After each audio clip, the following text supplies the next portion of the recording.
Hello, my name is Memory, and in this video we are showcasing the changes added in the most recent Minecraft snapshot, 17W06A.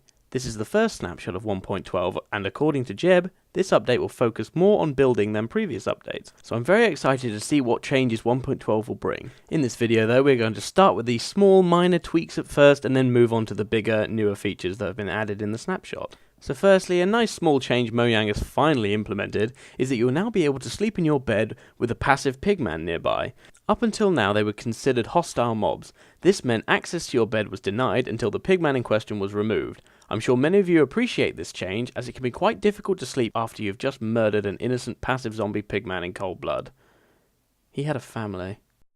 Anyway, another little change they've added in is that they've fixed activator rails, ejecting 2 high mobs to the wrong spot inside of 2 high rooms. Although it's a small change and many of you have probably never encountered this problem, it's nice to see that it's fixed, and I'm sure the people who it does affect will be very grateful. This next change is sort of hard to explain, but I will do my best. In 1.12 it will be possible to save and load your hotbar to give easier access to builders in creative mode. Here's how it's going to work. Say you like to build with 2 different sets of blocks, for example. Rather than having to shift-click everything out of your hotbar and shift-clicking the objects back in when you're changing between building styles, you can now save that specific hotbar. To do this, simply click Ctrl and then 1 to 9 to save the hotbar you want, and to get it back again, simply click Shift and then 1 to 9 based on what number you've saved it as, and it will pop right back again. Now this is my personal favourite change in this update. Paintings are now a whole lot easier to use. They will now always fill up the maximum amount of space available to them, so if it's a 4x4 area, you will always get a 4x4 painting. My house is going to look so good when 1.12 finally comes out. Another thing that they've been fiddling around with is that they have changed the colour palettes of things like wool, banners and sheep. They've made them a lot more vibrant and a lot less of a harsh contrast, especially in the wool block, so I think it looks a lot nicer.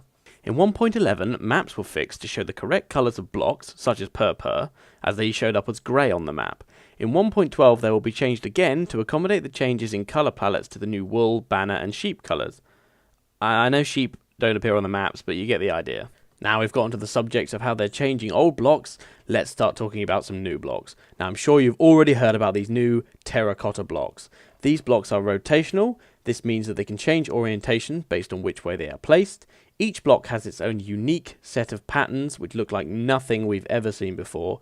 They can be obtained by smelting any of the stained clay variants.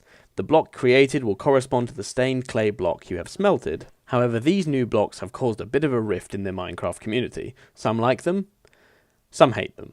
I have played Minecraft since alpha, and I've always embraced change. This is not the first time people have hated something new, but unlike hunger or sprinting, which people really didn't like, you can avoid using these blocks if you believe they aren't Minecrafty enough for you. The last thing we're going to talk about today is concrete powder and concrete. When we first got a look at this stuff a few weeks ago, when Jeb tweeted out a GIF, I quickly started referring to this stuff as magic sand. This was because when it touched water, it became solid, like the toy Magic Sand. I know, great name, right? What can we say? However, these new blocks that kind of looked a bit like sand turned out to be concrete powder, and when they touched the water, became concrete. Concrete powder is the 3rd block added to Minecraft to have the gravity effect, but is the only block to change state when coming into contact with water. Concrete powder is created using an equal mixture of gravel and sand in any pattern with the required colours dye placed in the middle.